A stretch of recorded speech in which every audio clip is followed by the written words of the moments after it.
What's happening, guys? It's Shane here. So there's a lot of noise going on around the internet. You know, you go to one part of the internet, they say that you shouldn't go into trades because it's really backbreaking work and you don't get paid as well as you could if you went into something else. And then you go to another part of the internet, let's say Reddit for instance, and it seems like everybody is obsessed with trades and everybody needs to become a plumber or an HVAC guy or something like that. Some think that you should get a 4-year degree so that you can sit in an air-conditioned office and just type away on a computer. Question: what kind of bear is best? Whereas other people say that it's better to go into the trades because you don't have to go deep into debt, get a college degree, spend 4 years of your life in order to get a job. And as with most things on the internet, the truth lies somewhere in the middle. And I really do believe, after doing a ton of research on this, that the trades are making a comeback overall. In my opinion, trades are underrated, and as long as you don't forget to quickly smash the like button, I'll explain why. Remember, smash that like button.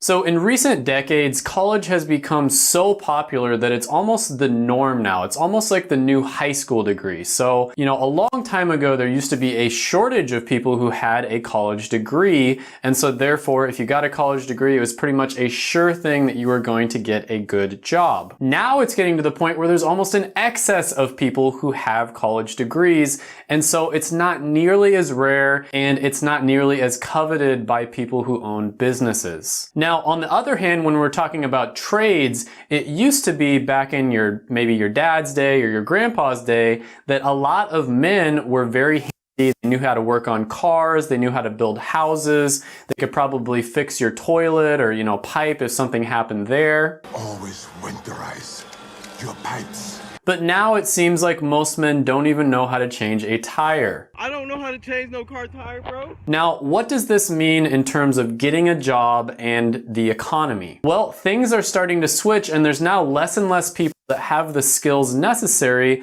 to do these trades jobs. And the truth is, trades are a great option for a lot of people. And in this video, I'm going to be going over the top 10 trades jobs. Now, I did a ton of research in order to come up with this list, but at the end, I'm also gonna go over basically tricks that you can use in order to figure out which one of these jobs or which trades job that maybe isn't on the list is perfect for you. Because if you do decide to go in this direction towards the trades, there's really 3 things that are very, very important that you absolutely have to keep in mind when you're deciding which one is going to be right for you. And I'm gonna go over those 3 towards the end of the video. So the way I constructed this list is I looked at really obvious things like salary. That's a really obvious one. I also looked at things like future job growth and how many jobs are open right now. And then of course I considered job satisfaction ratings and I asked people in real life who are actually doing these careers. And then on top of that, I also considered a bunch of things which I consider to kind of be X factors. And just an example of one of those things would be wear and tear on the body. So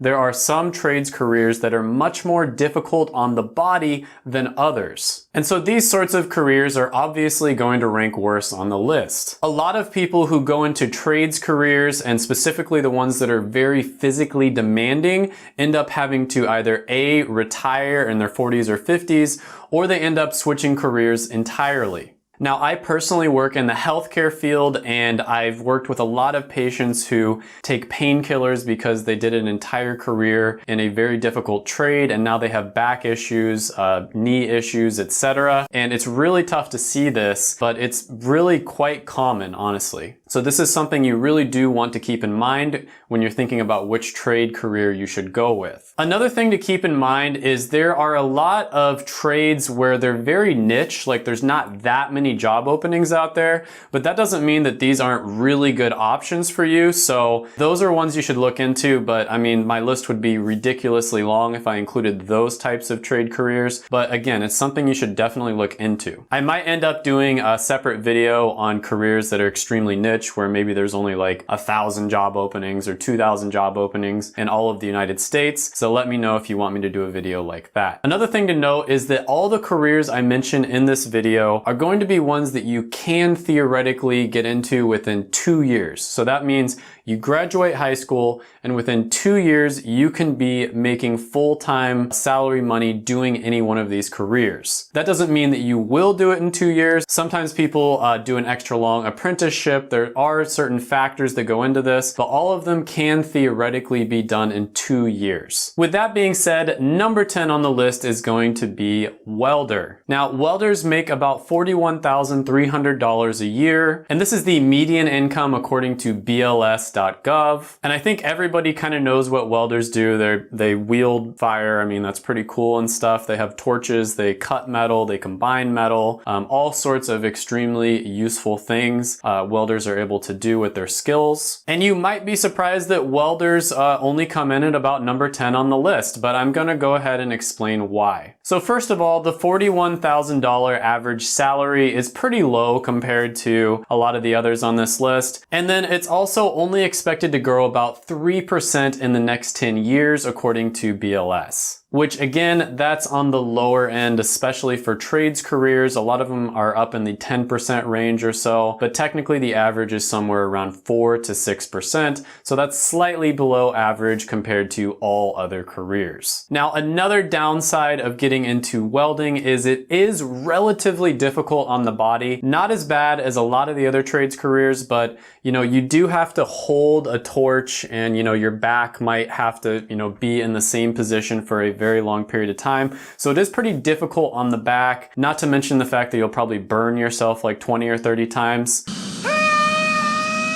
But overall, it is pretty difficult on the body, and so those are the main reasons why it wasn't higher up on the list. But let's talk about some of the pros of welding. First of all, you don't have to be licensed or have an apprenticeship in order to start in welding, which is a huge advantage. That means that theoretically, you could come straight out of high school and start welding right away. And in my opinion, that is kind of the big advantage of getting into a trade. There's certain trades where, if you join a union, for instance, it might take you 3 or 4 years before you start making the full amount of money that you're supposed to make.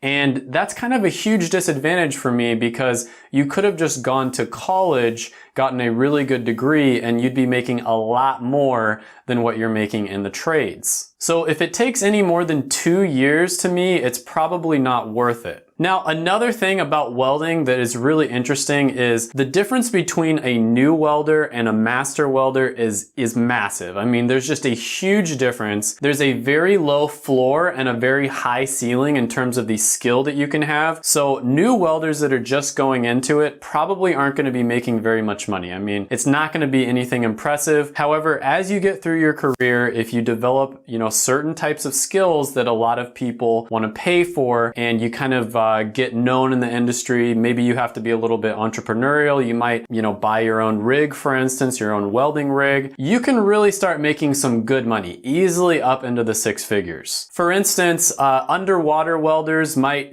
take on a contract that only lasts a few months, but they could potentially make their entire year's salary in just a few months. And underwater welding, as you could probably imagine, takes a lot of skill and it takes many years to get good at. So just because this one comes in at number 10 on the list doesn't mean you shouldn't look at it. I think it's still a really good option, especially if you're the type of person who's a little bit entrepreneurial and you're willing to kind of go where the opportunity is. Now, number 9 on the list is going to be heavy equipment operators. And this is a really good one to get into as well. So as you can imagine from the name heavy equipment operator, these are the people who basically operate the huge machines like cranes or tractors, and they use them to build, buildings or construct roads and all sorts of things like that. Now, heavy equipment operators make about $46,900 a year, which is pretty good. This is still on the lower end out of all the ones on the list, but it's still, not too bad. They're also expected to grow at about a 10% rate in the next 10 years, which is really good. The average is 4 to 6, so that's about double what the average is. And unfortunately, this is one that does require licensure and apprenticeship. These big businesses are not going to let you operate their $1 million machines unless you're really well trained, because you could probably mess something up pretty easily. Now, this is another one that's relatively entrepreneurial, and by that I mean there's certain types of heavy equipment that probably pay a little bit more than others. So from the research that I did, crane operators, especially in particular places, they do tend to get paid more than a lot of the other heavy equipment operators. Wow, you're in good company.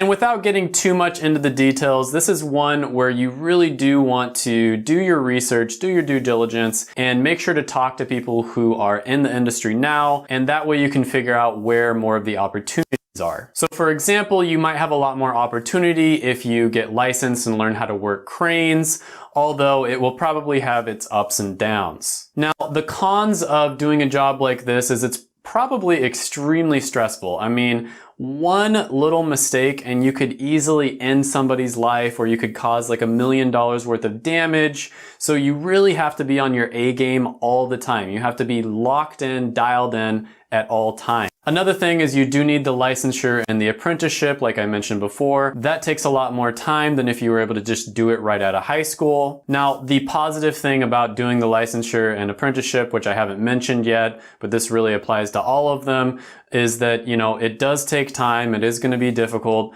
but at the same time, that means other people have to do it as well. And so it does act as a barrier to entry to new people coming into the career. And so therefore, when you do it, you do have pretty good job stability after you've gotten it done.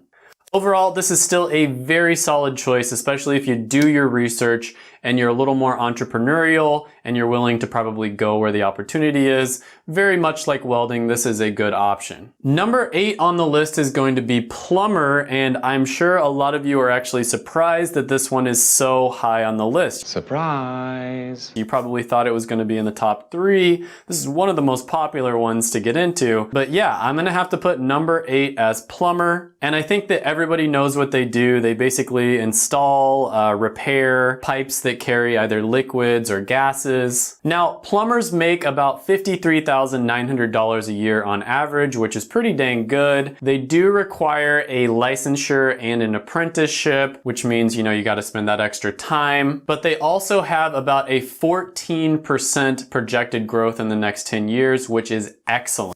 That's about 3 times as much as the average. So there's going to be a huge need for plumbers in the next 20, 30 years. Now, plumbing is definitely one of these really solid careers on this list where, you know, maybe you don't have as much upside as a plumber, but there's also a ton of need basically anywhere you go in the United States. So you probably won't have to move to a particular place in order to get a job as a plumber. So if your family is all in one city and you want to stay in that city, this would probably be a really good option for you because you're pretty much bound to be able to find a job, maybe even open your own business, no matter where you go. So the cons of, you know, being a plumber, like I mentioned before, is you do have to get that licensure and the apprenticeship. It can be somewhat difficult on the body. It's not nearly as bad as some of the ones out there. Like I've heard Boilermaker is a really tough one on the body. It's definitely not that bad, but it is somewhat physically taxing. The pros to this career is, of course, the insane future growth of 14%. The fact that you can pretty much get a job anywhere you go. It doesn't really matter where you are. There's going to be opportunities wherever. This is also one of those careers where you do get quite a bit of variation in your schedule. So you might have quite a bit of free time at one part of the day and then you're on call the rest of the day.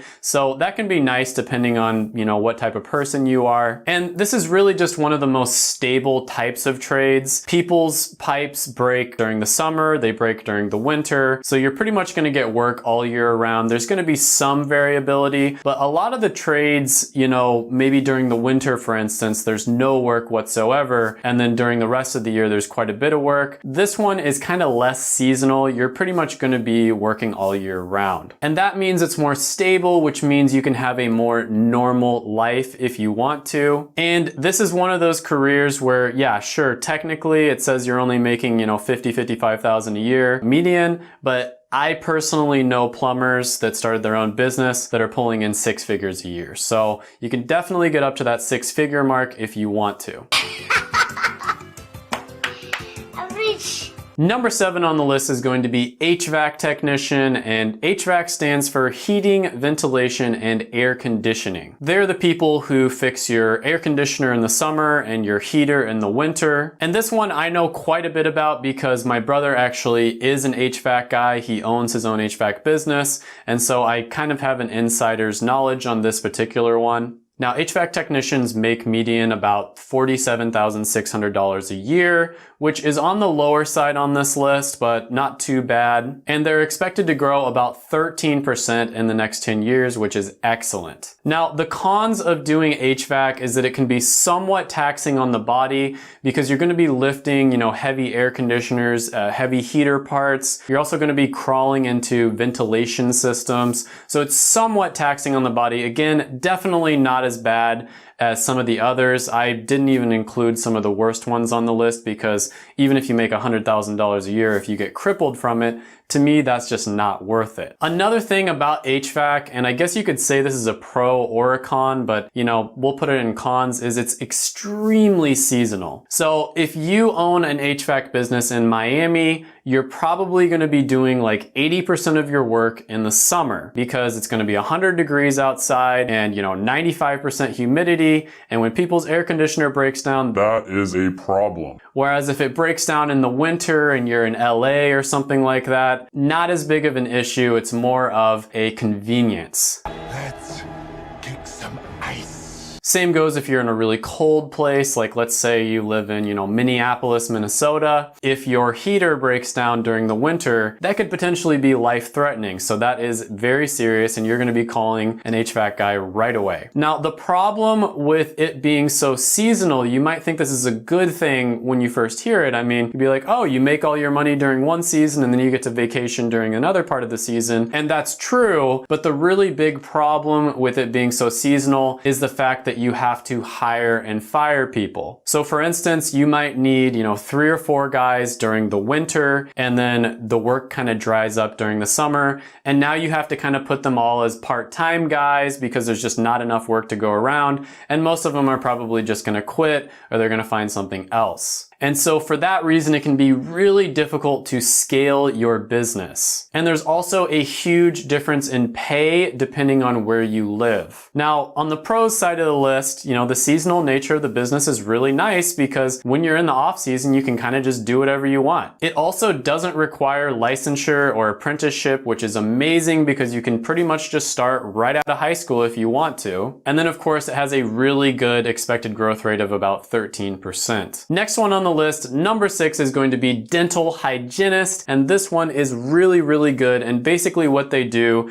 is they're going to help to examine patients. They're going to help prevent patients from getting, certain, dental diseases. They're also going to do teeth cleanings, and basically they're going to do all the things that the dentist technically can do, but they probably shouldn't be spending their time doing it because it isn't that difficult. Now, dental hygienists make about $74,800 a year, which is one of the higher ones on the list. That's excellent. It does take an apprenticeship and a licensure, which is a downside to this, but it's expected to grow at about 11% over the next 10 years, which is really, really good. So the cons of this one are pretty obvious. You're going to be all up in somebody's grill, basically, and that's pretty gross for a lot of people, putting your hand in somebody's mouth.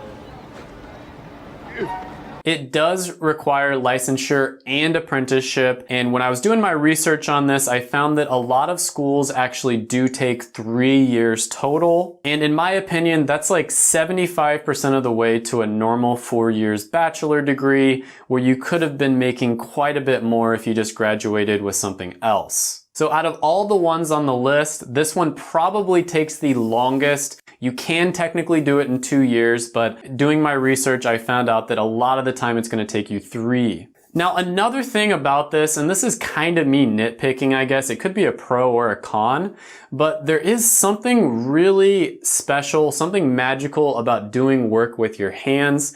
I remember when I used to do construction and I used to do all these projects during high school, I was really happy, even though I was out in 100-degree weather, sweating my butt off, building pathways, for instance. It's very satisfying just doing work with your hands. I don't know if this is just something that's like genetic, you know, going back to the caveman days, but there's something extremely satisfying with building something, using your hands, you know, having to use your muscles a little bit. Whereas with something like dental hygienist, it's more fine motor movement. So I guess this could be a pro or a con, but if you're somebody who's maybe not as strong or you don't really want to do any physical work, this is a really good one. Now, the pros here are, of course, the pays extremely well. It's also growing really fast at 11%. And then another huge thing is this one is a lot less physical than most of the other trades jobs on the list. And that means that you can have a longer career. That means you're going to have less back pain, less leg pain, and all those sorts of things. And just overall, that's really good. Overall, this is a great option depending on what you're interested in. But number 5 on the list is going to be elevator installers and repairers. And this one is pretty obvious what they do. You know, they install elevators, they repair elevators, but there's a lot of different types of jobs. You know, you might do something like renovation, for instance, where you take out an older elevator and then you put in a newer elevator. You might be a guy who's on call. You know, someone gets stuck in an elevator, you're the guy who goes and rescues them in the middle of the night. So there actually is quite a bit of different types of jobs you can do within this career. And I'm extremely grateful to these guys because I did actually get stuck in an elevator one time when I was at a hotel. Me and my girlfriend got stuck, and basically they got me out really quickly. I mean, I think it was within 30 minutes. They got there, they fixed whatever the problem was, and they got us out, you know, in record time. So I was extremely impressed with that. Thank you, thank you, thank you, thank you. So the cons of this one are, of course, you know, if somebody gets stuck in the middle of the night and you're on call, for instance, you got to wake up in the middle of the night, go and repair the freaking elevator. And, you know, that's always something that kind of sucks. It does require an apprenticeship and a licensure, which is going to take quite a while. This is one of the ones where you have the option of going union or non-union, and that's a very complicated subject with all of these. It's kind of different from state to state and from career to career. But I've read that if you do decide to go union, it can take up to 4 years before you start getting paid, you know, the full amount that you would normally get paid. Now, this is one of the ones where you kind of have to be a jack of all trades. You have to know quite a bit about electricity. You have to know quite a bit about the mechanics of how things work. So you really do have to have a lot of skills. And then on another note, it is kind of dangerous. I mean, elevators are like 1,000 pounds and they're suspended in the air. And so if that thing drops on you, that's extremely dangerous. This one is somewhat physical and labor intensive compared to some of the others on the list. But again, it's not nearly as bad as the ones that I didn't include on the list. Now, the pros of this one are great. You get paid, you know, over $79,000 a year. That's an amazing salary. Its expected 10-year growth is 10%. That's awesome. And with this particular career, there's a lot of options for you to go into. And, you know, depending on what you want to do, you can probably get quite a bit of time off. And when you ask tradespeople, people who work in all kinds of different trades, which ones they think are the best to go into, you do hear this one quite a bit. You hear elevator repair and installer. They seem to think that this is one of the less physical ones where you make, you know, pretty good money. Another one that's in that same category where when you ask tradespeople their opinion, they speak very highly of this one, is electrician. Now, I think it's pretty obvious what electricians do, and this is another one where you do have to get an apprenticeship and a licensure, so it does take a little bit longer, but you do have the 10% expected growth over 10 years, which is really solid. So some of the cons of this career is it's really dangerous. I mean, you can get electrocuted to death.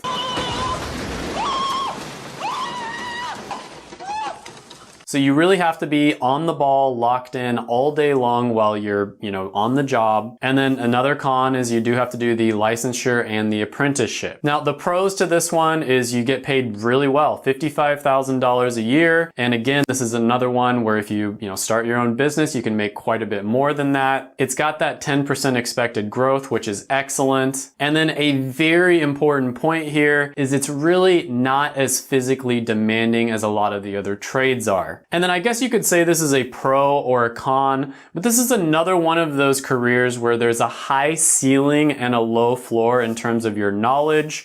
So entry-level electricians don't know nearly as much as electricians that have been doing it for a very long time. And so as you get better, you become more valuable and you really can make a lot more money depending on your knowledge. Number 3 on the list is going to be geological and petroleum technicians. And basically what they do is they provide support to scientists and engineers when they're exploring and extracting natural resources. And this is actually a common theme that I saw when I was researching a lot of the trades. Trades that are related to natural gas, the oil industry for instance, they tend to pay extremely well. Now there were a lot of really niche careers and that's why I didn't include them on this list because there's just not that many openings available, but there's a lot of careers related to natural gas, the oil industry, that pay extremely well. The downside is you probably have to move to that area. You might even have to, go on an offshore rig or something like that in order to get these sorts of jobs. So the cons of this one is you are somewhat limited what companies that you can work for. You'll probably have to move to the place in order to get a really good job. And then let's say the industry just collapsed for some reason. It's not that obvious that your skills would transfer very easily over into another industry. So you kind of might be left empty-handed. And I guess you could say another con on this one is it only has a 7% expected growth, which is actually above average, but for the ones on this list, it's one of the lower ones. Now, the pros of this one is you don't need a licensure or apprenticeship. You can literally put your boots on right after graduating from high school and go get a job doing a career that's related to this field. And then another thing is you make a really nice salary of over $53,000 a year.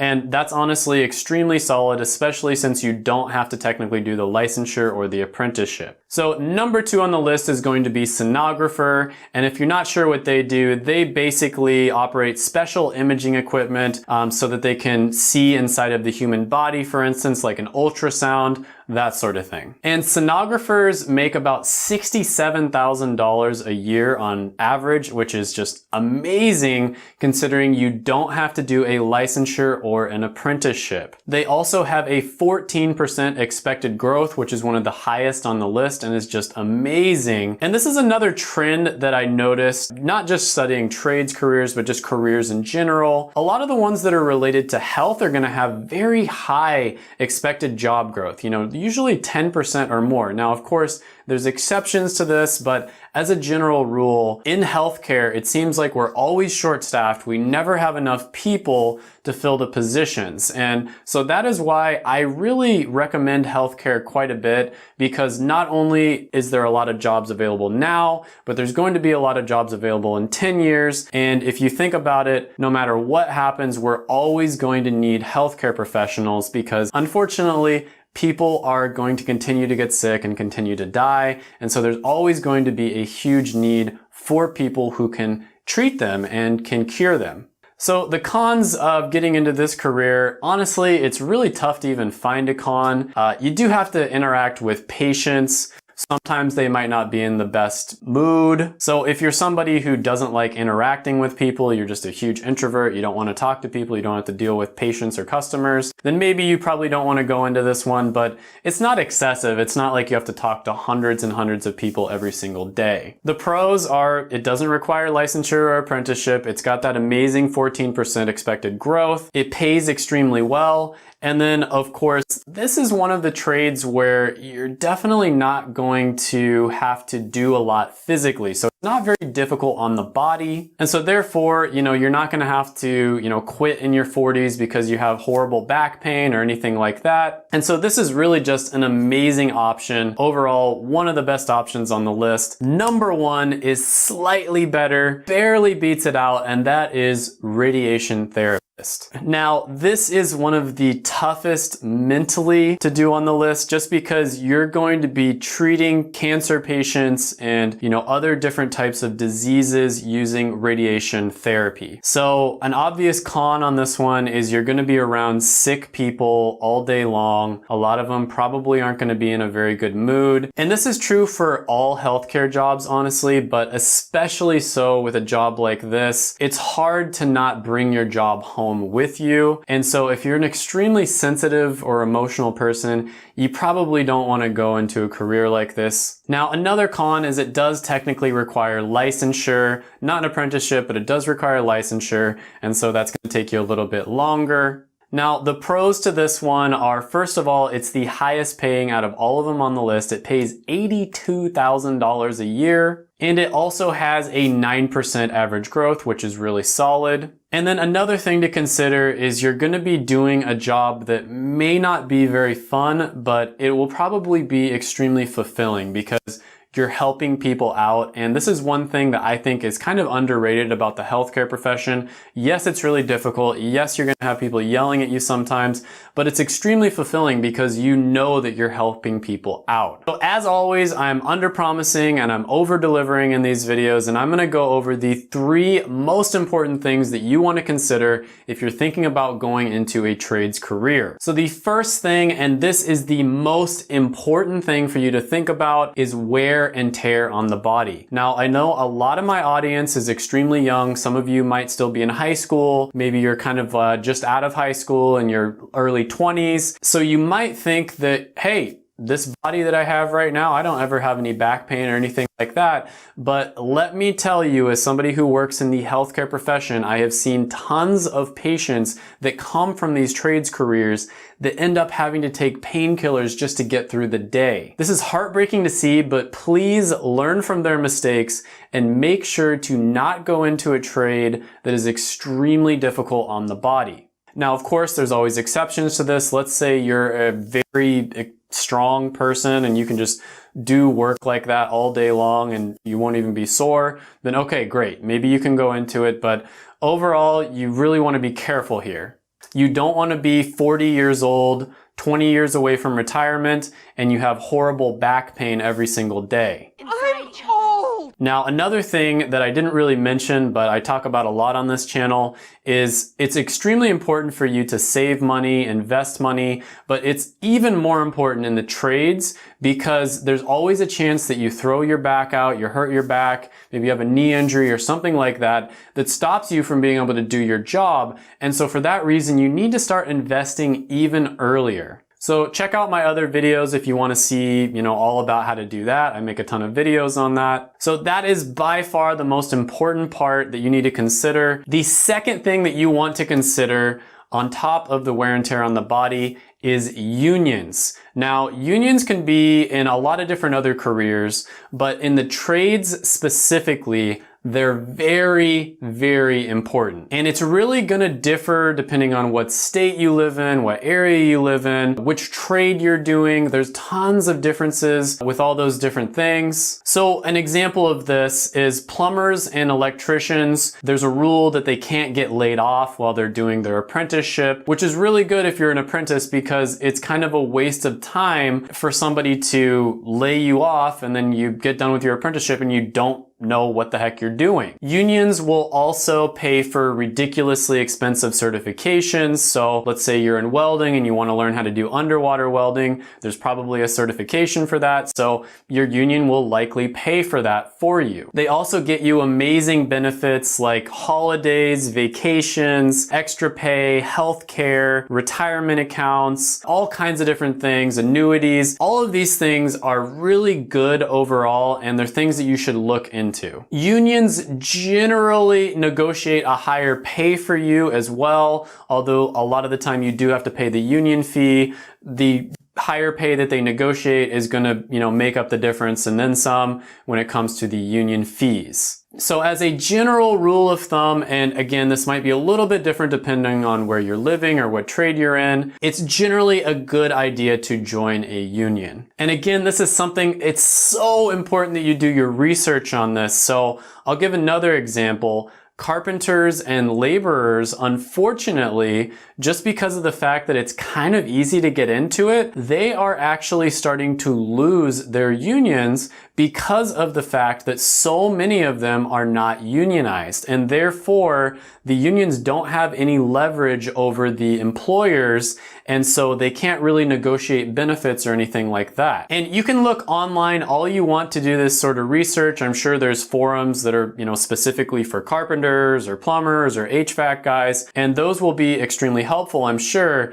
but nothing replaces just picking up the phone and calling people who are currently doing the career right now, or reaching out through your network, or messaging people on LinkedIn, something along those lines. Nothing replaces talking to real people who are doing the career now. Now, after you've considered the first two things, and I really think you should do it in this order, the third thing you want to think about is what are you good at and what are you interested in? So don't just go for the money. You want to go for something that you're really interested in. Like, let's say you're extremely passionate about electricity. It's just something you really enjoy messing with and you think it's just a really cool thing. Maybe you should consider becoming an electrician. The great thing about going into the trades is you can kind of sample different trades pretty easily compared to, getting a college degree. Sometimes you get a 4 or 6 year degree and you don't really know what you're getting yourself into. You kind of do know what you're getting yourself into when it comes to these different trades. You can always go and shadow them, go work with them. It's not that big of a deal for you to just go and see what they're all about, ask them their opinion.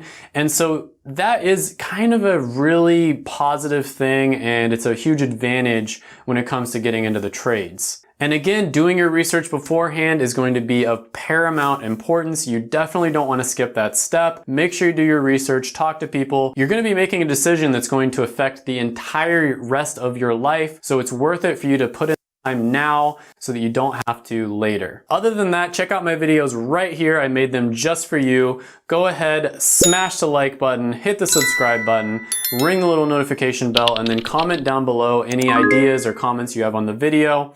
Thank you so much for watching, and bye for now.